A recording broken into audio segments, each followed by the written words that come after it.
сәлеметсіздер ме, қызметті әріптестер? Біздің бүгінгі вебинарымызға қош келдіңіздер. Біздің бүгінгі вебинарымыздың тақырыбы бұл зейіннің бұзылуы, балалардың қызығушылығын қалай тудыруға болады. Бүгінгі вебинарда біз мектептегі ең өзекті мәселелердің біріне тоқталамыз. Бұл оқушылардың зейіні неге бұзылады және біз мұғалім ретінде қалай осы зейінді сақтап қалуға көмектесе аламыз балаларға және қызығушылығын сабаққа деген қалай арттыруға болатынын талқылайтын боламыз. Біздің қазіргі балалар ақпараттық заманда өмір сүреді және адамдардың назары үшін үздіксіз күрес жүріп жатыр. Және осы күрестің ортасында өзінің зейініңді ұстап қалу өте қиын. Тіпті балалар түгілі ересектердің өздеріне де бұл қиынға соғып жатады. Әлеуметтік желілер мен жылдам тұтынатын контент миды шоғырланбаған үзік-үзік ақпаратқа бейімдейді. Шоғырланбаған дегенде біз нені айтамыз? Шоғырланбаған дегенде біз концентрациясын ұстай алмау туралы айтамыз. Бүгінгі кездесуде біз сіздерге тек теорияны ғана емес, тәжірибеде тиімді болған нақты әдістер мен мысалдармен бөлісетін боламыз.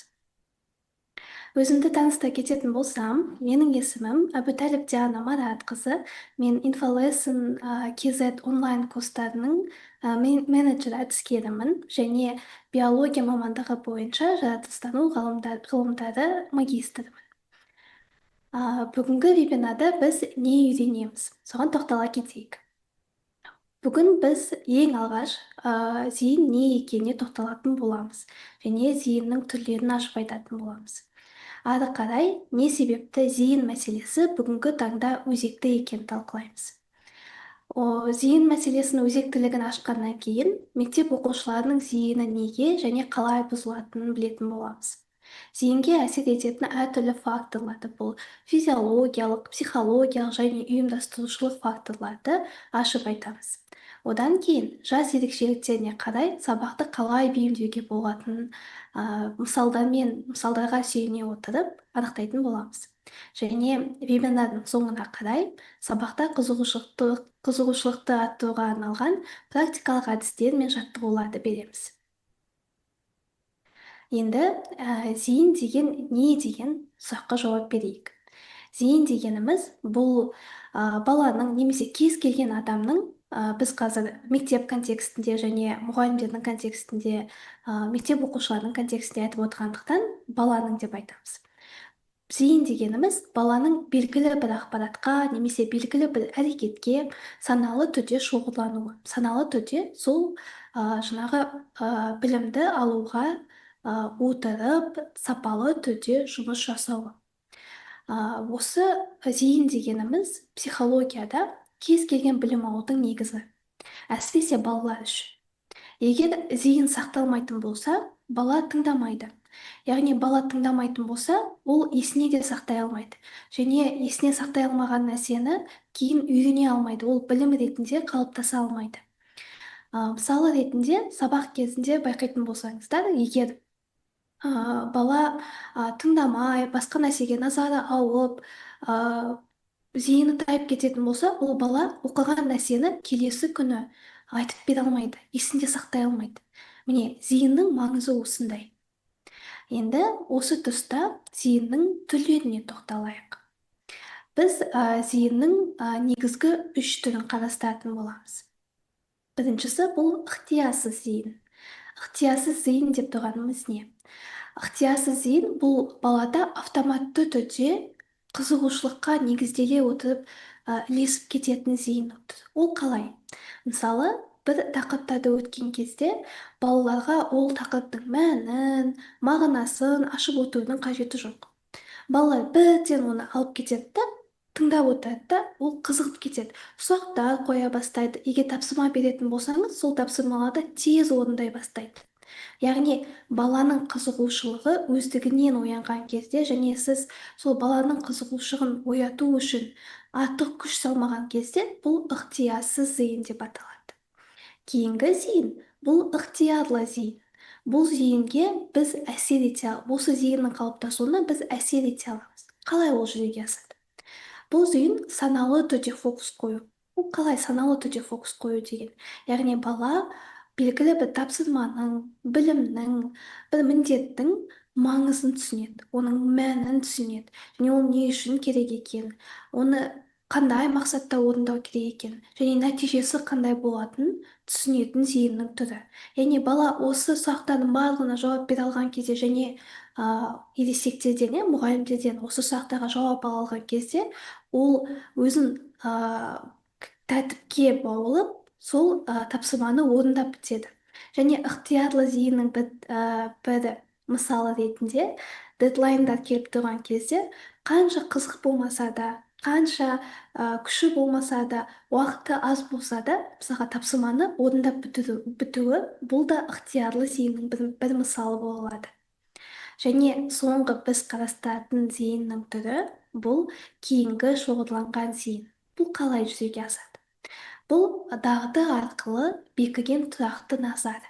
Қалай ол жүзеге асады? Яғни үйрену барысында. Егер байқайтын болсаңыз, кейде бір әрекетті бастардың алдында сол бастап кету өте қиын болады. Өте қиын. Өзіңді сол көндіру, мынаны істеп тастайыншы деген нәрсе өте қиын болады. Ал бір нәрсеге соны отырып істей бастаған кезде поток ашылып кеткен секілді әсер болады да, ағын ашылғандай. Сол адам тез-тез істеп тастайды. Қанша уақыт бойы ол кейінге қалдырып жүрген нәрсені. Яғни бұл адам процеске үңілген кезде оның зейіні ашыла бастайды да. Яғни жұмыс кезінде оның жаңағы жұмысқа деген қызығушылығы артып, жаңағы бүкіл оның мазасыздығы, осыға дейінгі уайым мен алаңдаушылықтардың барлығы артқа қалады да, адам толықтай саналы түрде жұмысқа өзін арнайды. Осыны біз кейінгі шоғырланған зейін дейміз. Кейінгі слайдтарда, вебинардың барысында осы кейінгі шоғырланған зейінді қалыптастырудың әртүрлі тәсілдерін сіздерге ұсынатын боламыз. Енді тағы бір өмірден алынған мысалға тоқталатын болсақ, осы зейіннің түрлеріне байланысты. Мысалы, сыныпта жаңа тақырып басталды деп айталық. Жаңа тақырыпты түсіндіріп жатқан кезде, енді сыныпта отырған кезде, сыныпта 4-5 бала болмайды ғой, көп бала отыруы мүмкін, 20-30 бала отыратын кездер болады. Сол кезде жаңа тақырып басталса, балалар зейінін шұғылдандырмай қиналатын кездер болады. Біреуі мысалға қаламмен ойнап отыруы мүмкін, ал біреуі партаның астында бірден кезде отыруы мүмкін, біреуі кітапты немесе дәптерін ақтарып отыруы мүмкін да. Ал егер сіз сол сабақтың ортасында қызықты сұрақ қойсаңыз, немесе бір қызықты факт айтсаңыз, немесе тәжірибеге бір байланған осы сабаққа қатысты өмірден алынған бір мысалдарды келтіретін болсаңыз, балалардың зейіні тез мұғалімге қарай ауады. Яғни олар мұғалімге қарап, жаңағы осы уақытқа дейін істеп жатқан жұмыстарын ұмытып кетеді да, жаңа тақырыпқа көше бастайды. Бұл да осы зейінді қайтарудың тәсілдерінің бірі. Бұл зейіннің әрекеттегі көрінісі деуге болады. Енді не үшін бұл зейін мәселесін біз бүгінгі вебинарда талқылап отырмыз? Не үшін зейін мәселесі бүгінгі заманда, қазіргі таңда өзекті болып тұр? Яғни қазір балалардың, бұл тек 1-2 балада емес, сыныпта барлық дерлік балаларда зейін тұрақсыз. Ол тез алаңдайды, сабаққа шоғырлануы әлсірейді. Бұл біз алғашқы ұрпақ емеспіз, бұндай мәселелермен бетпе-бет келіп тұрған. Бірақ қазіргі таңда оның өзектілігі неде? Зейіннің маңызы ол білім, алған ақпаратты білімге айналдыруда, оны кейін өмірде қолдана алуында, сол осы біздің мақсаттарымыз кейде орындалмай қалады. Яғни зейіннің тайып кетуі, зейіннің бұзылуы, баланың зейін қоймай бір сабаққа араласуы, бұл кейін оның алдағы өміріне де әсері бар екен. Яғни баланың үлгеріміне әсер етеді, баланың білімінің сапасына әсер етеді. Сол себепті осы мәселе алаңдаушылық тудырғандықтан біз бүгін өзіміздің сайтымызда мұғалімдерге арнап арнайы вебинар дайындап жатырмыз. Зейіннің бұзылуына әсер ететін негізгі факторлардың бірі бұл әлеуметтік желілер, гаджеттер және ақпарат ағынының көп болуы. Және бір мезетте балаларға өте көп ақпарат көзі ашылады. Бұның барлығы оның зейінінің таюына алып келеді. Ары қарай осы зейіннің таюына байланысты бірнеше ақпаратпен бөлісейін деп отырмыз. Біз ақпарат тасқынында өмір сүріп жатыр деген кезде, яғни кез келген баланы уайымдататын, алаңдататын немесе қызықтыратын бір сұрақтарды бала тура сол мезетте сол сұрақтың жауаптарын ала алады. Қалайды да, ол қаласа мысалға ChatGPT-ге жазып сұрағын қоя салса болады, немесе браузерге кіреді да сол сұрағын жаза салады. Яғни бір мезетте оған бірнеше жауаптар дайын тұрады. Жаңа зерттеулер бойынша қазір балалардың орташа зейіні 10 секундтан 45 секундқа дейін созылады екен. Бұған дейін, мысалға осы әлеуметтік желілер қатты дамымай тұрып, балалардың зейіні ең кемі, ең аз уақытты зейіннің ұстап тұру бұл 2-3 минут болған екен. Қазір байқасаңыздар, тіпті баланың зейіні 1 минутқа да жаңағыдай жетпейді екен. Және бала сабақ кезінде тез шаршап қалады. Ақпарат ағыны келген кезде олар сабаққа келердің алдында қаншама ақпаратты тұтынып қойды. Сол үшін олар мұғалімнің сөзін бөлшектеп тыңдайды. Немесе тіпті тыңдамайтын кездерде болады. Сабақта отырып, бала басқа жақта, ол ойынша басқа әлемде өмір сүріп отыруы мүмкін. Және бұл тек бір сабақтағы баланың немесе сол мұғалімнің сабақты жүргізіп жатқан мұғалімнің ғана мәселесі емес, бұл тұтас білім жүйесінің күрделі мәселесіне айналып отыр. Енді біз мектеп оқушыларының зейінінің неге және қалай бұзылатынына тоқтала кетейік. Мектепте осы зейіннің бұзылуына бірнеше факторлар әсер етеді. Мысалға, ол бірінші фактор ретінде біз сабақ мазмұнының қызықсыздығы деп айтамыз. Сабақтың мазмұны, яғни бұл деген біз сабақ кезінде балаларды сабақты ойын-сауыққа айналдыруымыз керек деген сөз емес. Әрдайым геймификация қолданып, әрдайым баланың назарын ұстап тұру үшін бір ойында жүргізіп отыру маңызды емес. Балаларға ол сабақтың мазмұнын түсіндіре алу керек. Балалармен эмоционалды байланысты ұстай алу керек. Балалармен сөйлескен кезде дауыстың ырғағын ұстап тұру керек. Керек жерлерде интонацияны дұрыстау керек. Яғни маңызды ақпаратты айтқан кезде интонацияны өзгерту арқылы баланың зейінін ұстап қалу керек. Егер бала ол мысалға монотонно бір нәрсені түсіндіретін болатын болсаңыз, біз санды ақпаратты жеткізетін болсаңыз, бала оның мәнін түсінбейді, ол үшін қызық емес. Ол сабаққа дейін немесе сабақ басталардың алдында, немесе бір күн бұрын өте қызықты ақпаратпен миын жаңағы құнарландырып келді. Ол өте жаңағыдай түрлі түсті әдемі видеоларды көріп келді. Және сабаққа келген кезде оған қызық емес. Осы қызығушылығын туды алмағандықтан, балаға осы сабақтың мәнін түсіндіре алмағандықтан балалардың зейіні тайып кетеді. Одан бөлек, осы балалардың зейінінің таюына алып келетін себептердің бірі бұл ақпараттың көптігі. Және баланы алаңдататын факторлардың көп болуы, шексіз алаңдататын факторлардың болуы. Алаңдататын факторларға бұл балалардың жалпы сыныптың ішіндегі қарым-қатынасы, мұғалімдермен қарым-қатынасы, немесе бала мектепке келгенге дейін басқа адамдармен де әрекетке түседі. Сол кезде оның жаңағы ол стресске түсуі мүмкін, бір нәрсеге ренжіп қалуы мүмкін.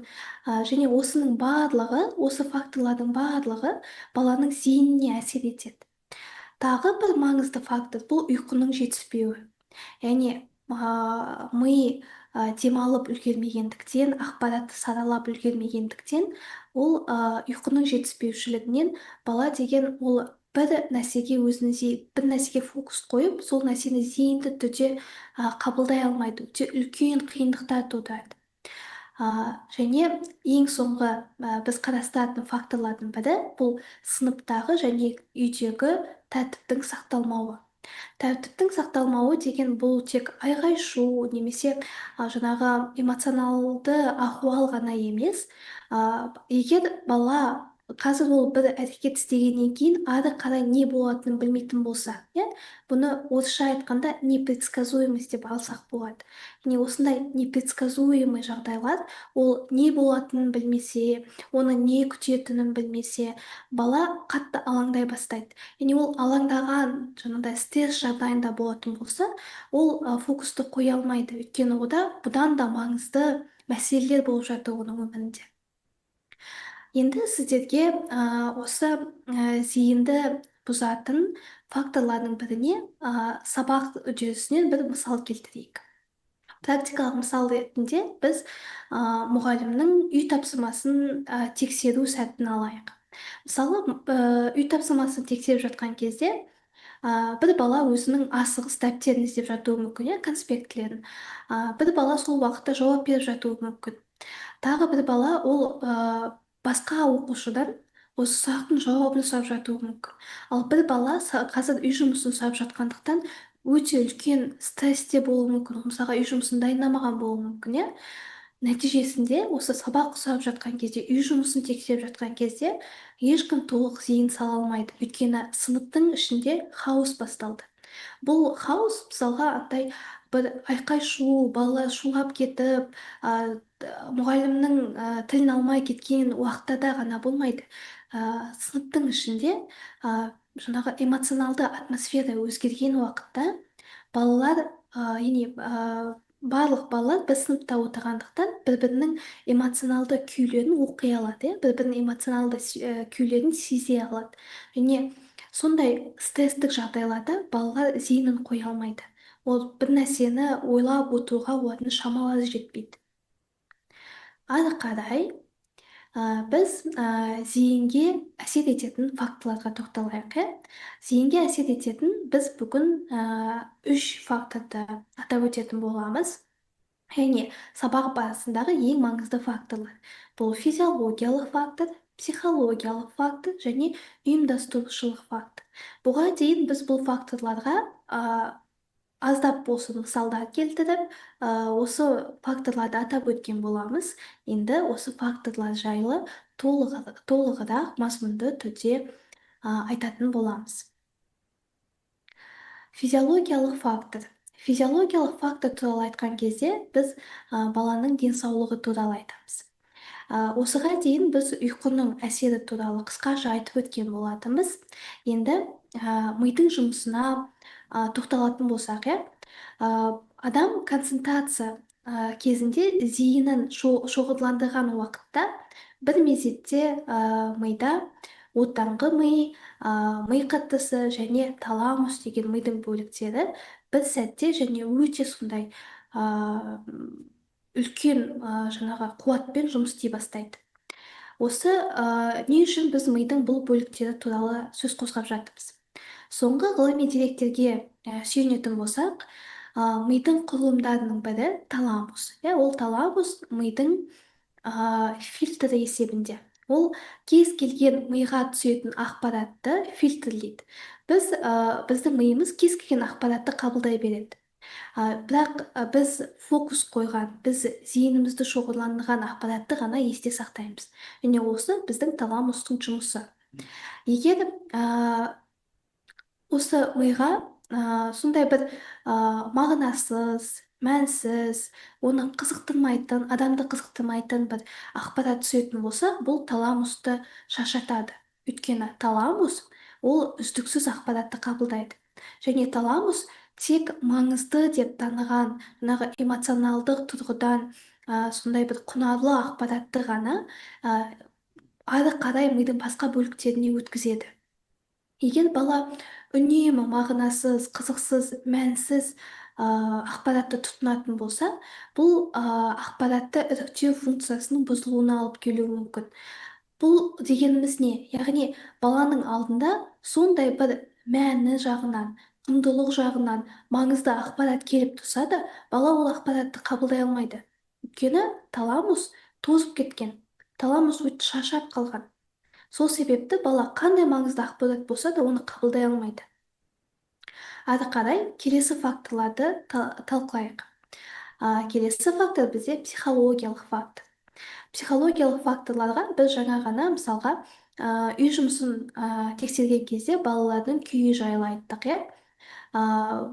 Жалпы психологиялық факторға біз тіпті мұғалімнің монотонды түсініктеме берулерін де, мысалы сабақты бір сарынды тек бір ақпаратты оқу арқылы ешқандай мысалдар келтірмей, балаларды қызықтырмай, балаларға жаңағыдай ай контакт дейміз ғой, көздеріне қарамай, олардың жаңағы жай күйлерін ескермей өткізетін сабақтарды да жатқыза аламыз.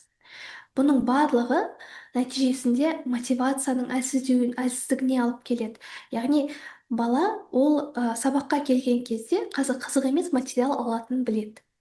Және ода ол сабақты оқуға да, бір ынталы түрде бір үй жұмысын орындауға да мотивация жоқ. Бұл өз кезегінде жалпы қызығушылықтың төмендеуіне алып келеді. Яғни кейде балалар мектепте оқыған кезде байқайтын болсаңыздар, мына сабақты мен оқимын, бұл маған өмірде керек болады, ал мына сабақты мен оқымаймын, бұл маған қызық емес, маған өмірде керек болмайды дейді. Яғни бала белгілі бір білімнен бас тартып отырады, өйткені ол оны дер кезінде қызықтыра алған жоқ.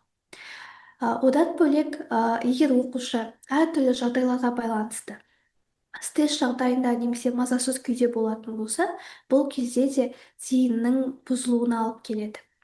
Және басқа да өте маңызды факторлардың бірі бұл сыныптағы немесе үйдегі эмоционалды ахуал. Егер сыныптастар мен оқушылардың жаңағы эмоционалды байланыс болмайтын болса, бір-бірімен ұрсып қалса, кикілжің болса, бұл жағдайлар да баланың сабаққа деген ынтасының, зейінінің төмендеуіне алып келеді. Егер байқайтын болсаңыздар, егер сыныпта оқушылар бір-бірімен сөйлеспей қойса, бір-бірімен жақсы қарым-қатынаста болмайтын болса, топтық жұмыстар да жүзеге аспай қалады, ол топтық жұмыстарды жүргізудің өзі де қиын болып кетуі мүмкін. Ал топтық жұмыстарды ұйымдастыру бұл маңызды сабақты үйретудің маңызды тәсілдерінің бірі. Ары қарай біз ұйымдастырушылық факторға тоқталамыз. Ұйымдастырушылық факторға көптеген мысалдарды келтіруге болады. Біріншісі бұл сыныптағы жарық, ауа температурасы, жалпы сыныптың жағдайы. Мысалы, осы сәуір, мамыр, наурыз айларында бізде сыныптың іші қатты ысып кететін кездер болады. Күннің сәулесі қатты өтетіні сонша, мысалға балаларға мындай бөгет жасай бастайды. Бұндай жағдайда сыныптың іші ыстық болса, тым жарық болып кетсе, немесе сыныптың іші тым қараңғы болатын болса, балалар зейінін ұстап тұра алмайды. Балалар түгілі, тіпті ересек адамдардың өздері тым ыстық ауа жетпейтін бөлмеде жұмыс істей алмайды. Бір нәрсеге назарын бөліп отыра алмайды. Бұл осындай сыныптағы жаңағы тек эмоционалдық атмосфераға емес, сыныптың ішіндегі жалпы атмосфераға да назар қойған өте маңызды. Енді біздің сабақта қолданатын көрнекіліктер және қосымша материалдардың да сапасы балалардың зейініне қатты әсер етеді. Егер мысалға презентацияда ешқандай көрнекілік болмаса, презентация тек мысалға мәтіндерден тұратын болса, ол қызық емес қой. Сіз бір тақырыпты презентациядан оқып отырамын дегенше, бала оны тез оқып қоюы мүмкін. Ал ары қарай мұғалім не айтады деп күтіп отырмайды, ол оқып алғаннан кейін басқа нәрсеге қызығып кетеді, оның зейіні тайып кетеді. Ол басқа нәрсені ойлап, сыныптан шығып, өзінің әлеміне кіріп кететін уақыттар болады. Одан бөлек, егер презентациядағы мысалға визуалды материал өте анық болмаса, сондай сапасы нашар болатын болса, бұлыңғыр болатын болса, немесе презентацияға видео қосқан жағдайда ол видео қосылмай қалатын болса, ол қосымша сіздің әрекеттеріңізді, күшіңізді жұмсайтын болса, онда баланың зейіні осы сәтте де тайып кетеді. Кейін ол баланың зейінін қайтару өте қиынға соғады сабақтың барысында. Тағы бір осы ұйымдастырушылық фактордың бірі бір бағыттағы жұмыс. Мысалға, тек жаттау немесе тек жазба жұмыстары. Егер бала сабақтың үстінде отырып тек конспект жаза беретін болса, немесе біз сабақта бір теорияны жаттап айтып беретін болса, мысалға физика сабақтарында тек формуланы жаттап айтатын болса, балаға ол қызық емес қой. Формула не үшін екенін ол түсініп тұрған жоқ. Және осындай бір сарынды ғана жұмыстар балағының қызығушылығын төмендетеді. Бала егер сабақта отырған кезде оған қызық емес болатын болса, ол нәрсеге күшін де жұмсағысы келмейді. Сәйкесінше баланың зейінін де таяды. Тағы бір ұйымдастырушылық фактор бұл мәнсіз тапсырмалар. Мәнсіз тапсырмалар деген кезде біз сіздер дайындайтын тапсырмаларды құнсыздандырғымыз келмейді, немесе олар дұрыс емес деп баға бергіміз келмейді. Бұл жерде біз баланың тапсырманың мәнін түсінбеуде деп түсіндіреміз. Яғни бала бұл тапсырманы не үшін орындап жатқанын білмейді. Оның өмірге қандай байланысы бар, оның өміріне ол қалай әсер етеді. Бала деген ол сұрақтарға жауап алған жоқ қой. Сол үшін ол бала тапсырмаларды мәнсіз деп қабылдайды. Ол тапсырмаларды мәнсіз деп қабылдағаннан кейін ол тапсырмаларды істегісі келмейді. Яғни бұл тек белгілі бір тақырыптарға деген баланың зейінінің таюына емес, жалпы пәнге деген, сабаққа деген қызығушылығының төмендеуіне алып келеді. Тіпті мектепке келуге деген оның қызығушылығын азайтуы мүмкін. Тағы бір осы ұйымдастырушылық факторлардың бірі бұл үзіліссіз, үздіксіз ақпараттың ағымы. Бір уақытта балада кішкене демалып алуға, кішкене ол оқыған ақпаратты бір қорытып алуға мүмкіндік жоқ. Бала соның барлығын тыңдап отырады да шаршап қалады. Яғни кейде мұғалімдер, бізде сондай нәрсе болатын, сондай бір жайттар болатын кездер болады. Балаға барынша көп ақпарат бергіміз келеді, балаға барынша пайдалы болғымыз келеді да, бірақ баланың күшін ескермей қалатын кездеріміз болады, иә. Ол бала шаршап қалатын болса, ол шаршаған күйде бала ақпаратты қабылдай алмайды. Ол ақпарат мың жерден сондай бір пайдалы, ол өміріне сондай әсері керемет болса да, оны қабылдай алмайды. Өйткені ол шаршап қалды, оның күші жоқ, энергиясы жоқ. Және осы тақырыпта сабақты түсіндіріп жатқан кезде бір бағыттағы жұмыстан екінші бағыттағы жұмысқа ауысқан кезде арасында микро үзілістер беретін болсаңыз, балаға ақпаратты қабылдау жеңілдей түседі. Енді баланың зейінін сақтау үшін не істеуге болатынын талқыласақ. Мұғалім өз кезегінде не істей алады бала үшін? Біріншіден, бұл артық ақпараттан арылу. Оның өміріне, сабаққа қатысы ақпараттарды азайту немесе мүлде алып тастау, сабақтың мәтінінен. Одан бөлек сабақтың құрылымына ерекше назар аудару. Оның құрылымында өмірмен байланысы бар. Ол бала не үшін бұны оқу керек, не үшін бұл нәрсені бұл ақпараттан бастатса оның өміріне қандай кері әсері келу керек, кері әсері болуы мүмкін деген секілді сұрақтарға жауап бере алатындай құрылу керек сабақ. Одан бөлек сабаққа әртүрлі ол баланы қызықтыратын элементтерді қосу керек. Бұл геймификация болуы мүмкін, бұл әртүрлі цифрлық әдістер болуы мүмкін, цифрлық технологияларды қолдансаңыз болады. Бұның барлығы баланы қызықтырады. Ол бала бір сарынды ақпараттан босайды да, қызық нәрселерді өзі үшін жаңағы оның шаршағанын басатын, оның назарын басқаша аулауға болатын жайттарға үңіле бастайды. Одан бөлек бұл ең маңызды фактор, бұл сабақта артықшу мен алаңдататын факторларды болдырмау.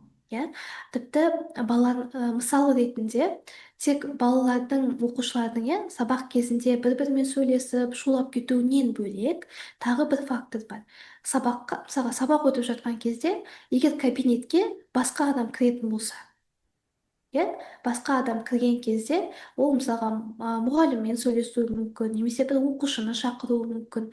Бұл да балаларды алаңдатады, олардың зейінін тайдырады.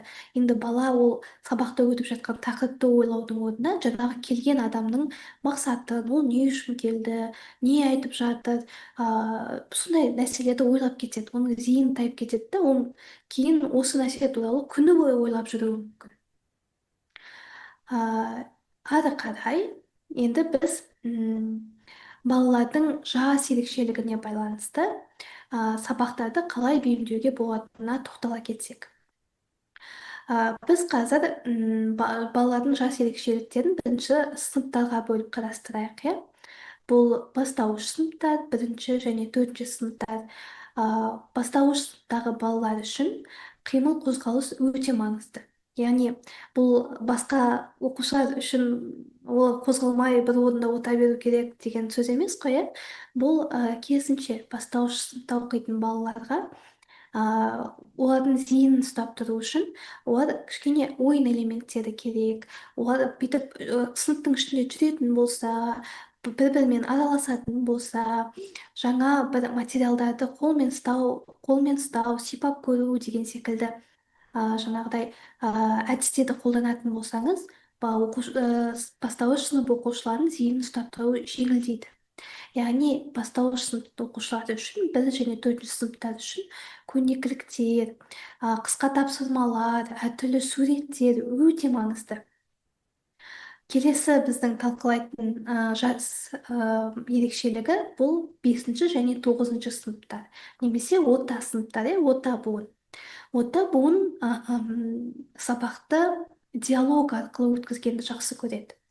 Яғни балаларға осы орта буын үшін мұғаліммен сөйлесу, мұғалімнің ойын білу, және ересектер қалай ойлайды, ересектердің өмірлік танымы қандай деген сұрақтар өте маңызды.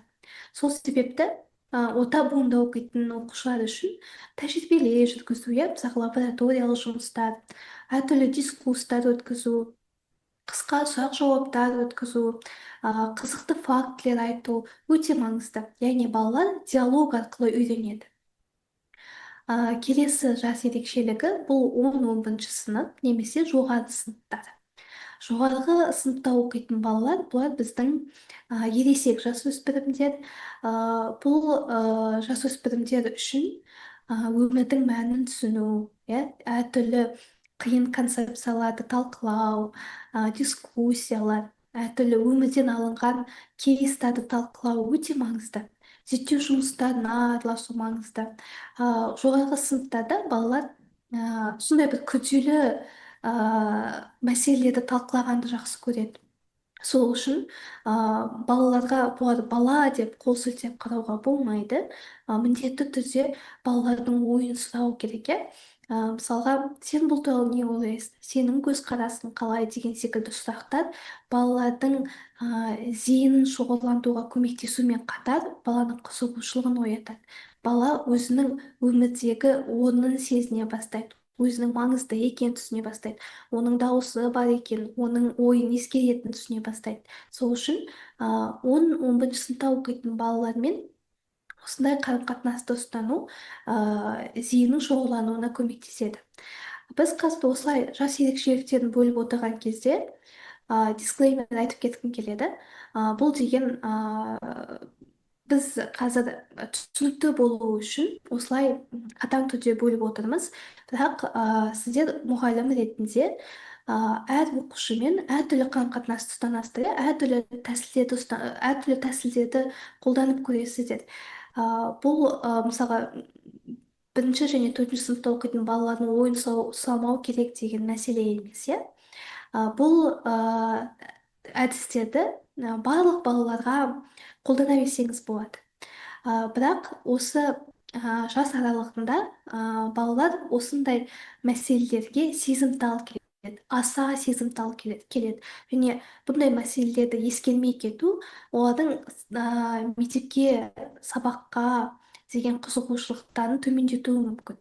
Осыларды ескере кетсеңіздер деген оймен сіздерге осы тәсілдерді ұсынып отырмыз. Енді біз балалардың жасына бөліп, сыныпқа ғана емес, жасына бөліп қарастырайық.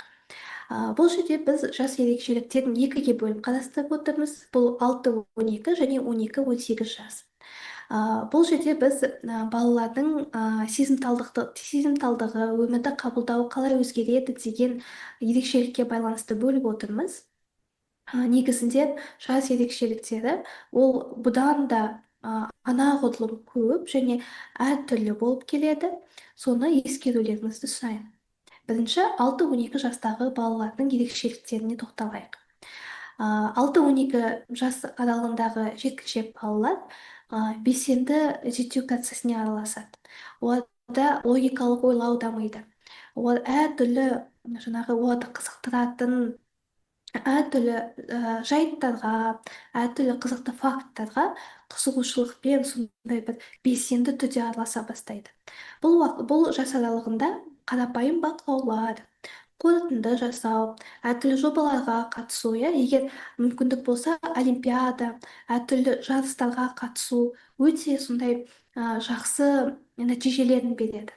6-12 жаста балаларға нақты фактілерді айту керек. Осы уақытта балалардың зерттеушілік қабілеттері қалыптаса бастайды.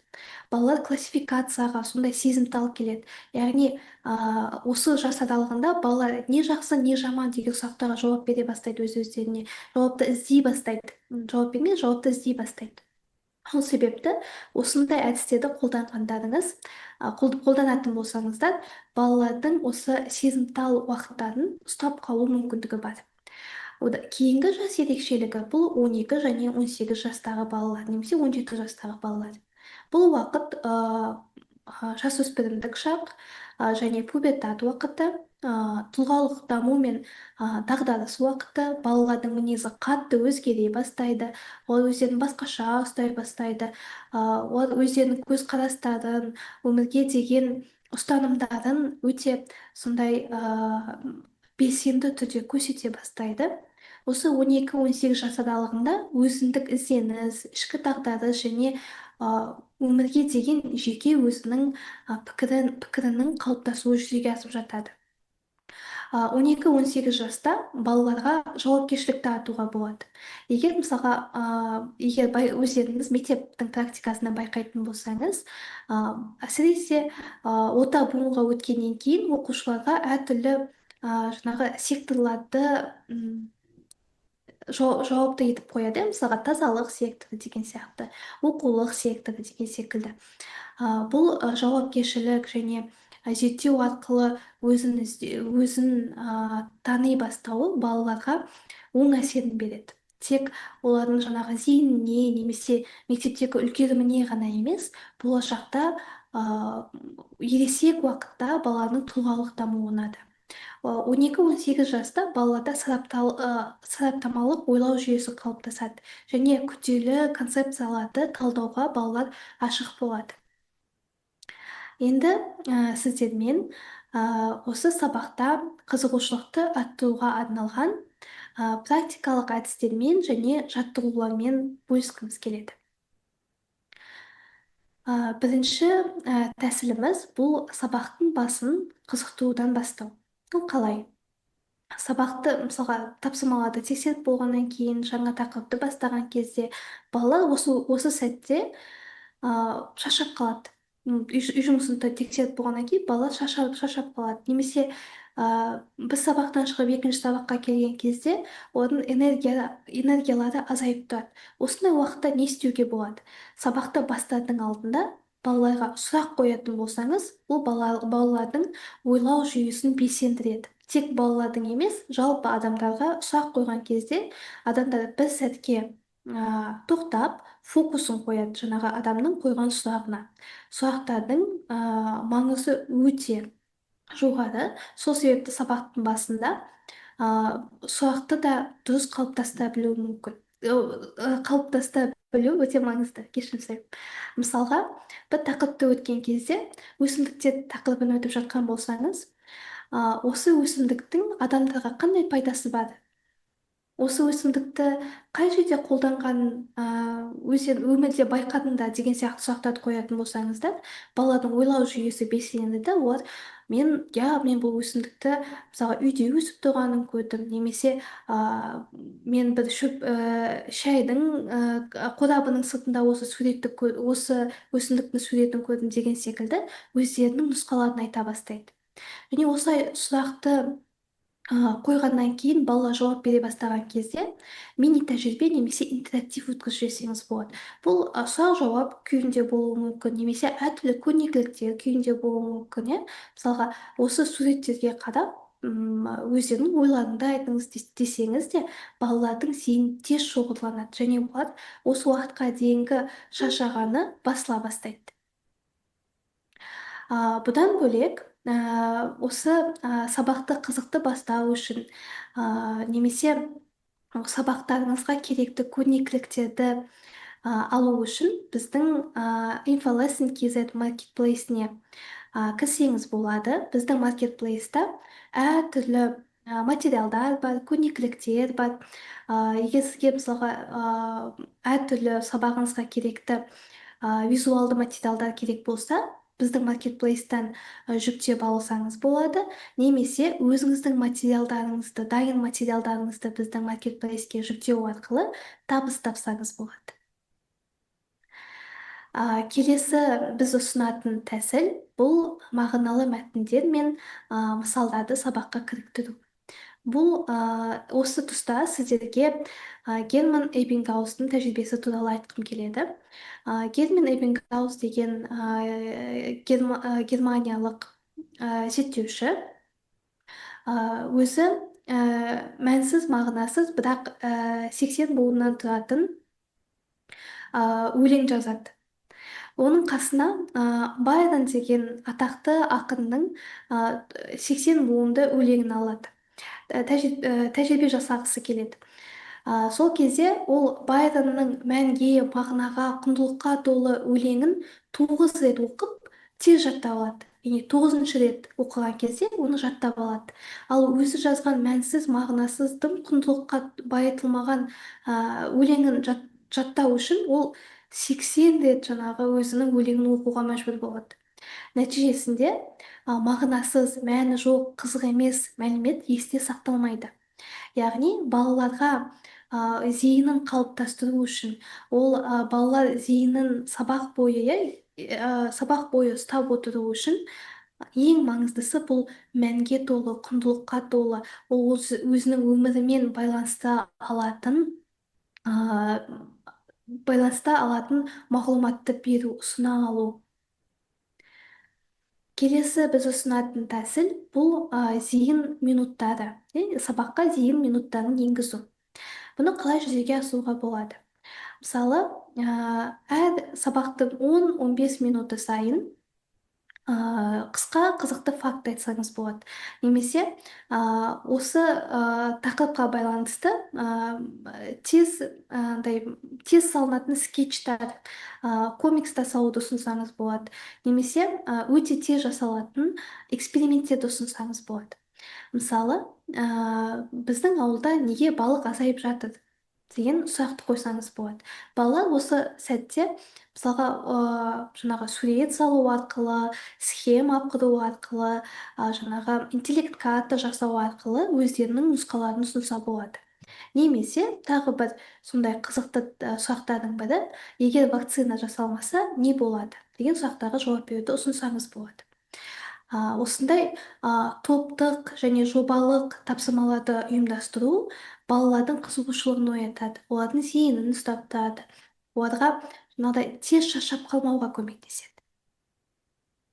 Келесі біз ұсынатын тәсіл бұл динамика ережесі. 7 минуттық цикл деген тәсілді ұсынамыз сіздерге. Яғни сабақтың әр 7-10 минуты сайын белсенділікті өзгертіп отыру. Бірінші сабақтың басында сіз сабақты балалар белсенді түрде тыңдап, сіз мысалға жаңа тақырыпты түсіндіріп жатқан кезде мұғалім ретінде, одан кейін енді осы біз өткен жаңа тақырыпты талқылайық. Сендер не ойлайсыңдар деген секілді, иә. Бұл жерде сіз мысалға сұрақ-жауап тәсілін қолдансаңыз болады, көрнекіліктерді қолдансаңыз болады, немесе әртүрлі цифрлық технологияларды қолдансаңыз болады, иә. Цифрлық әртүрлі құралдарды қолдансаңыз болады. Талқылаудан кейін немесе талқылаумен қатар, иә, енді біз бұны талқылап болдық, енді жұптық немесе топтық тапсырманы орындайық деп белсенділіктің түрін өзгертсеңіз болады. Осылай балалар бір ақпаратты әртүрлі жан-жақтан қарастырғаннан кейін рефлексия сәтін өткізсеңіз болады. Бұл жерде бүгін мен сабақта не үйрендім? Мен үшін бүгін қандай тақырып аса қызықты болды? Қандай терминді мен бүгін жаттадым деген секілді. Бүгінгі сабақ маған ұнады ма, ұнамады ма деген секілді сұрақтарды ауызша алсаңыз болады, немесе чек-лист ретінде әртүрлі қағазға жаздыртып алсаңыз болады, немесе Google форм арқылы онлайн балалардың ойын білсеңіз болады. Келесі біз ұсынатын тәсіл бұл эмоция арқылы есте сақтау. Яғни сабақ барысында тек мысалға теориялық білімді беру, немесе тек оқулықта жазылған ақпаратты беру балаларды қажытады. Өйткені балалар оқулықта тұрған нәрсені үйде де оқып ала алады.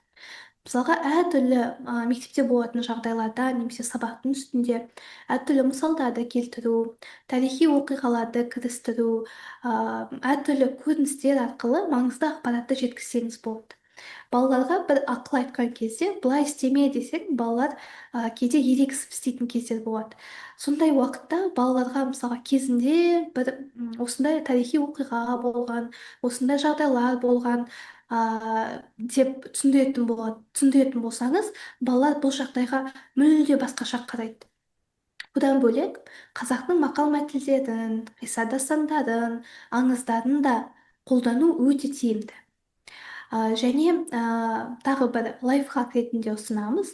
Мысалға жыр жаттау немесе өлең жаттау балалардың есте сақтау қабілетін қатты дамытады.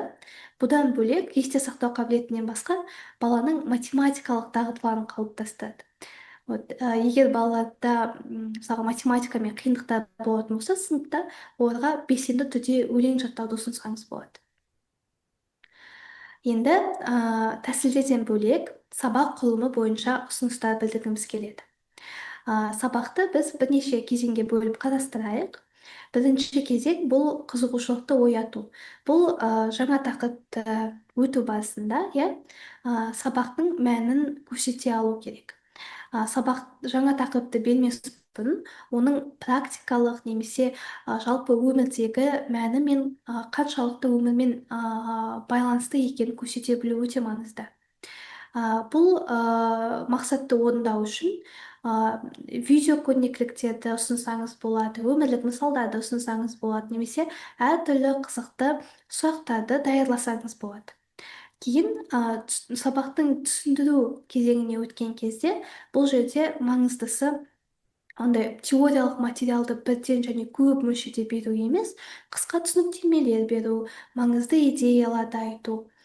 Және бұл мақсатқа жету үшін кесте немесе визуализация секілді тәсілдерді қолдансаңыз болады. Сабақтың практика кезеңінде теорияны өмірмен байланыстыру өте маңызды. Және сабақтың басында қызығушылықты оятқан кезде бұның өмірмен байланысы бар екен, құндылығын түсіндіріп өттіңіз ғой. Енді балаларға оны көрсете алу маңызды. Мысалға кейстік тапсырма берсеңіз болады балаларға. Және сабақтың соңғы кезеңі, рефлексия кезеңінде балалардан сабақта не ұнағаны, не ұнамағаны, нені үйренгенін сұрап алсаңыз болады. Бұл сіздің сабағыңыздың құндылығын арттырады. Бүгін не білдім деген секілді жазбаша пікірлерді жинасаңыз болады. Басқа да осындай сын сабағыңыздың құндылығын арттыратын әртүрлі тапсырмаларды ұсынғыңыз келетін болса, сіздерге біздің инфолессен kz сайтындағы сынып жетекшісі қазіргі білім беру жүйесіндегі рөлі мен міндеттері деген курсты ұсынамыз. Осы курсты біздің сайтқа тіркеліп, вебинарды көріп отқан болсаңыздар, осы сайтқа тіркелген болуларыңыз керек. Және жазылымға жазылымға біздің подпискаға жазылып, сол подписка арқылы осы біздің әртүрлі курстарымызды өтсеңіздер болады. Енді біздің мұғалімдерге ұсынатын 5 практикалық шешім. Біріншісі бұл сабақты эмоционалды және өмірмен байланысты етіңіз. Екіншісі оқушыларға таңдау еркін беру. Бала тапсырманың түрін таңдай алуы керек. Мысалға, ол ауызша жауап бере ме, жазбаша жауап бере ме, кесте түрінде бергісі келе ме, комикс түрінде бергісі келе ме. Бұның барлығы өте маңызды. Үшіншісі, қызықты фактілер мен өмірлік оқиғаларды сабаққа қосу. Бала осы өтіп жатқан тақырыптың практикалық маңызын түсіну үшін. Төртіншісі, біз сабақта бірнеше ұқсас тапсырма емес, әртүрлі форматтағы тапсырмаларды ұсыну. Бесінші біздің ұсынысымыз бұл уақыт аралығында үзіліс беру, микропаузалар. Балалар оқыған, білген ақпаратты қорытып үлгеру үшін. Осымен біздің вебинарымыздың теориялық және практикалық бөлімдері аяқталды. Бүгінгі вебинарда не өткенімізді қайта еске алайық. Біз бүгін зейін деген не деген мағлұматпен таныстық, және де не себепті бүгінгі күні өзекті екенін анықтадық. Және зейінді ұстап тұрудың маңызына тоқталдық. Одан бөлек мектеп оқушыларының зейіні неліктен және қалай бұзылатынына тоқталдық. Қандай факторлар бар екеніне тоқталдық.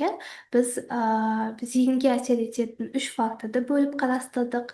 Бұл физиологиялық фактор, бұл психологиялық фактор және ұйымдастырушылық фактор. Мысалдарды келтірдік, және осы әсер ететін факторларды қалай балалардың зейінін ұзақ уақыт емес, тек аз уақытта ғана жаңағыдай тайдырып кету аз уақытта ғана осы зейінін тайдыратындай мағлұматты сіздерге ұсындық. Одан бөлек жас ерекшеліктеріне қарай балаларға сабақты қалай бейімдеуге болатынын көрсеттік. Бұл жерде әртүрлі сыныпта оқитын оқушылардың жаңағы ақпаратқа деген сезімталдығын қарастырдық. Одан бөлек балалардың белгілі бір жас аралығында белсенді болатын әртүрлі факторларды да қарастырдық. Одан бөлек біз сабақта қызығушылықты арттыруға арналған әртүрлі практикалық әдістер мен жаттығуларды қарастырған болатынбыз.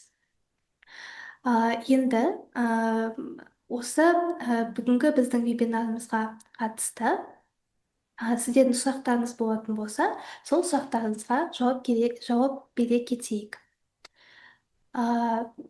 Сәлеметсіз бе, Диана ханым? Өзекті тақырыпты көтеріп отырғаныңыз үшін рахмет. Мәнге ұмтылу туралы бірнеше рет айттыңыз, келісемін.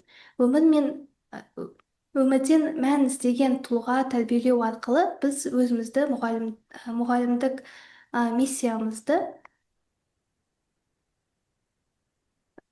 миссиямызды орындай аламыз деп орындаймын. Балалардың зейінін аудару үшін қазір нағыз майданның ортасында жүр деуге болады, мұғалімдер. Сіз өте дұрыс айттыңыз. Көп рахмет сізге, Айдан Айтқалиқызы. Сондықтан зейінді шоғырландыру туралы мазмұнды ақпаратыңызға алғыс айтамын. Көп рахмет вебинарға қатысып, осындай өзіңіздің ойыңызбен бөліскеніңіз үшін. Келесі бізде Жансая Русланқызы деген мұғалім сұрақ қойған екен. сыныпта телефон зейінді бөледі ме? Иә, әлбетте, телефон бұл біз зейінді тайдыратын ең негізгі факторлардың бірі. Өйткені телефонда бізге әр секунд сайын хабарлама келіп отырады. Егер мысалға өздеріңіз байқаған боларсыздар, егер телефонды бір ұстайтын болсаңыз, бір әлеуметтік желіге кіріп кеткен болсаңыз, а, ол жерде 2-3 сағаттың қалай тез өтіп кеткенін байқамай қаласыз. Сол үшін балалар өздерінің уақыттарын толыққанды басқара алмайды. Иә, балаларда көп жағдайда осы өздерінің уақытты сезу қабілеті әлі қалыптаспаған. Сол себепті телефонда ұзақ отыру, немесе сабақ кезінде телефонды ұстау деген секілді үдерістер баланың зейінін тайдырып жібереді. Сұрағыңыз үшін көп рахмет. Келесі сұрақ: топпен жұмыс жасағанда балалардың зейіні жақсырақ сақталады ма? Сұрағыңыз өте дұрыс, және өзіңіз сұраққа жауап беріп тұрсыз.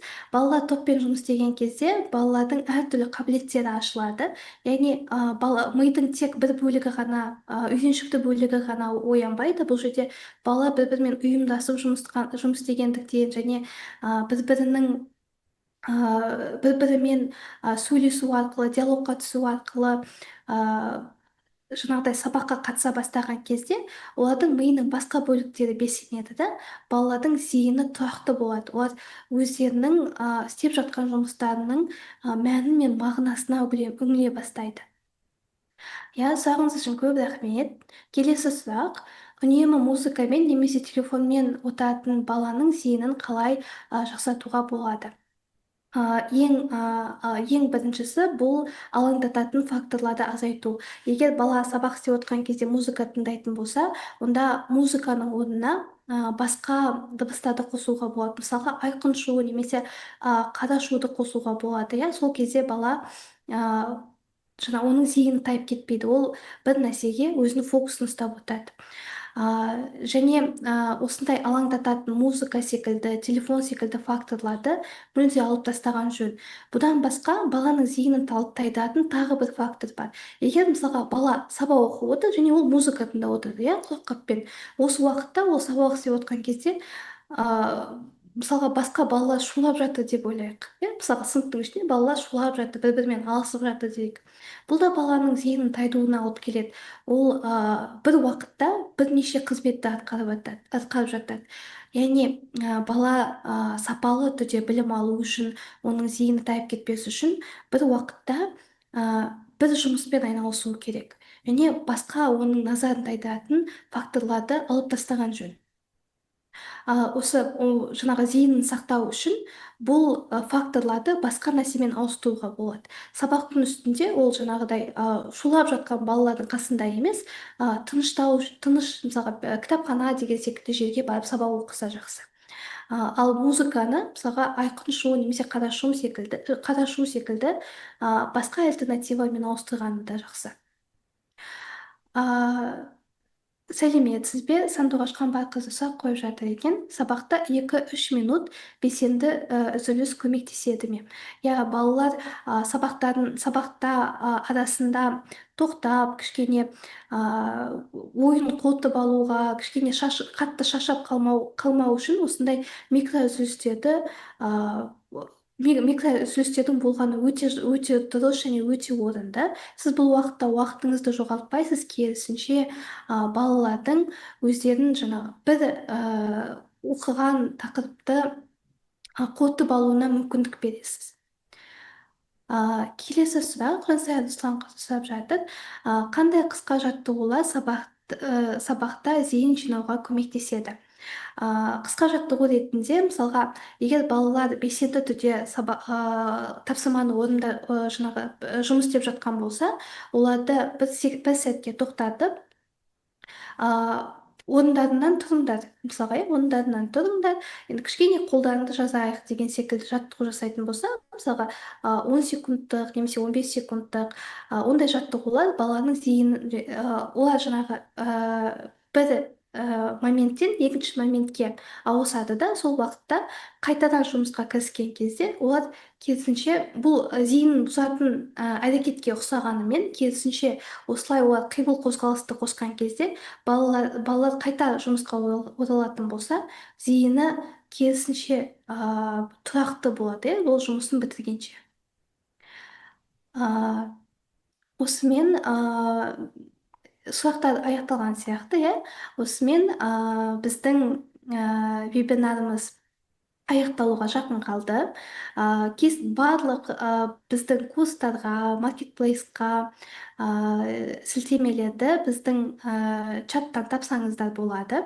Және де кез келген сіздерді қызықтыратын және де мысалға әртүрлі материалдарды біздің сайтымыздан тапсаңыздар болады. Осы вебинарда зейін қойып тыңдағандарыңыз үшін көптен көп рахмет. Вебинарға қатысқандарыңыз үшін сіздерге алғыс білдіреміз. Және болашақта оқудың сабақтың құрылымын балалардың зейінін және қызығушылығын арттыратындай етіп құрастыруларыңызға тілектеспіз. Сіздердің педагогикалық жұмыстарыңызға өте үлкен құрметпен және алғыспен қараймыз. Сіздердің жұмыстарыңыз өте маңызды, және сіздердің педагогикалық қызметтеріңізді жеңілдету үшін және пайдалы ақпаратты қолжетімді ету үшін біздің инфолессн kz сайты үнемі үзіліссіз белсенді түрде атсалысады. Вебинарға қатысқандарыңыз үшін тағы да көптен көп рахмет. Сау болыңыздар.